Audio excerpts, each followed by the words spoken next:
A lot more twofoldness in that paragraph. We see in part that there's the Jews and they have something that they're upholding and something that they're letting drop. And then there's also the modern day church, something that they're upholding and letting drop. Let's talk about that. Well, interestingly enough, it's a swap because the Jews were upholding the scriptures, but then they were not upholding Jesus.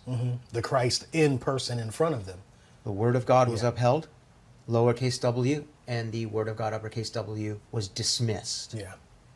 The church has flipped that.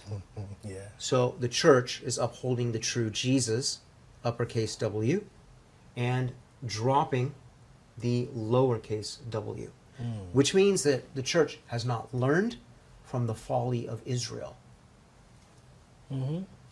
And you really can't have one without the other. Going back to our last episode and what we've discussed is the indivisibility between the two. So if you're saying, well, I'm going to uphold Christ the person, but I'm going to let that word drop, I'm not going to dedicate my heart to that, you're really not dedicating your heart to either of them.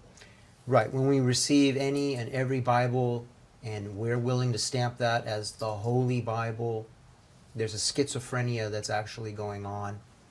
And we are not upholding the Word of God, lowercase w.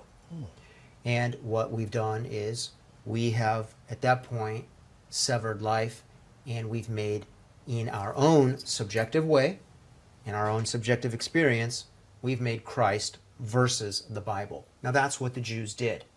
They upheld the Scriptures, but not Jesus. So they put forth a situation of situational ethics that was a division, making Christ versus the Bible.